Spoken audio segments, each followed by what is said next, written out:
हरे कृष्णा। जय भोलेनाथ। आप सभी का दिन शुभ और मंगलमय हो। आज सुनिए शिव महापुराण का तीसरा अध्याय। शौनक जी कहते हैं, महाभाग सूत जी, आप सर्वज्ञ हैं महात्मे। आपकी कृपा प्रसाद से मैं बारंबार कृतार्थ हुआ। इस इतिहास को सुनकर मेरा मन अत्यंत आनंद में निमग्न हो रहा है। इसलिए आपसे अनुरोध है कि अब भगवान शिव में प्रेम बढ़ाने वाली शिव संबंधित और दूसरी कथाओं का वर्णन कीजिए। फिर सूत जी कहते हैं, शौनक सुनो, मैं तुम्हारे सामने गोपनीय कथाओं का भी वर्णन करूंगा, क्योंकि तुम शिव भक्तों में उग्र गुणी तथा देव देवताओं में श्रेष्ठ हो। समुद्र के निकट वृत्ति प्रदोष में वाशकर नामक एक ग्राम है, जहाँ वैदिक धर्म से विमुख महापापी द्विज निवास करते हैं। वह बड़े दुष्ट हैं, किसानी करते हैं और भांति भांति प्रकार के अस्त्र शस्त्र रखते हैं। वह व्यभिचारी और छल है। उन सब को इस बात की बिल्कुल भी आभास नहीं है कि ज्ञान, वैराग्य तथा सद्धर्म का सेवन ही मनुष्यों के लिए परम पुरुषार्थ है।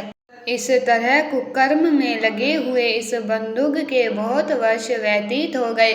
उसकी पत्नी चंचुला काम से पीड़ित होने पर भी स्वधर्म नाश के भय से कलेश सहकर भी दीर्घकाल तक धर्म से भ्रष्ट नहीं हुई, परंतु कुछ समय के पश्चात अपने दुराचारी पति के दुराचरण से प्रभावित होकर आगे चलकर वह भी दुराचारणी हो गई। इस प्रकार दुराचार में डूबे हुए इन मूढ़ चित्त वाले पति पत्नी का बहुत सा समय व्यर्थ बीत गया। तदंतर शूद्र जातीय वेश्या का पति बना हुआ वह दूषित बुद्धि वाला दुष्ट ब्राह्मण बंदुक समय अनुसार मरकर नरक में जा पहुंचा। बहुत दिनों तक नरक के दुख का भोग करने के बाद वह मूढ़ बुद्धि पापी वंध्य पर्वत पर भयंकर पिशाच बन गया। इधर अपने दुराचारी पति बंदुक के मर जाने के पश्चात वह मूढ़ चंचुला बहुत समय तक अपने पुत्रों के साथ अपने घर में ही रही। एक दिन देवयोग से किसी पुण्य पूर्व के आने पर चंचुला अपने भाई बंधुओं के साथ गौकर्ण प्रदोष में गई। तीर्थ यात्राओं के संग जाकर उसने भी इस समय जाकर किसी तीर्थ के जल में स्नान किया। फिर वह साधारणतया मेला देखने की दृष्टि से अपने बंधुजनों के साथ यत्र तत्र घूमने लगी। इस प्रकार घूमती घूमती वह किसी देव मंदिर में पहुंच गई। वहाँ देव मंदिर में उसने एक देवज्ञ ब्राह्मण के मुख से भगवान शिव की परम पवित्र एवं मंगलकारिणी उत्तम पौराणिक कथा सुनी।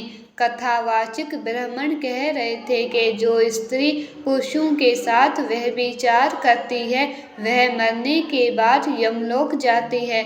तब यमराज के दूत उनकी योनि में तपे हुए लोह के परिध डालते हैं। ब्राह्मण के मुख से ये वैराग्य बढ़ाने वाली कथा सुनकर चंचुला भय से व्याकुल होकर वहां पर कांपने लगी। कथा समाप्त हुई और सुनने वाले सब लोग बाहर चले गए। कुत्सित वेशों में संलग्न हुई हूँ और अपने धर्म से विमुख हो गई हूँ। हाय, न जाने किस किस घोर कष्टदायक दुर्गति में मुझे जाना पड़ेगा, और वहाँ कौन कौन बुद्धिमान पुरुष को मार्ग में मन लगाने वाली मुझे पापिनी का साथ देंगे। मृत्यु काल में इन भयंकर यमदूतों को मैं कैसे देखूंगी। जब वह बलपूर्वक मेरे गले में फंदे डालकर मुझे बांधेंगे तब मैं कैसे अपना धीरज धारण कर सकूंगी। नरक में जब मेरे शरीर के टुकड़े टुकड़े किए जाएंगे उस समय विशेष दुख देने वाली उस महायातना को वहाँ मैं कैसे सहन कर सकूंगी। हाय, मैं मर गई, मैं जल गई, मेरा हृदय विदीर्ण हो गया और मैं सब प्रकार से नष्ट हो गई, क्योंकि मैं हर तरह से पाप में ही डूबी रही हूँ। हे ब्राह्मण, आप ही मेरे गुरु, आप ही माता और आप ही पिता हैं। मैं आपकी शरण में आई हूँ। मुझे दीन अबला पर आप ही उद्धार कीजिए। अब सूत जी कहते हैं, शौनक, इस प्रकार देख और वैराग्य से युक्त चंचुला ब्रह्म देवता के चरणों में गिर पड़ी।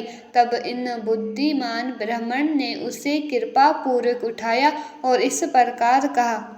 जय श्री कृष्ण। अब आगे का वरदान आने वाली अगली वीडियो में ज़रूर सुनिएगा। अगर आपको मेरा ये वीडियो पसंद आया है तो please like, share and subscribe ज़रूर कीजिएगा।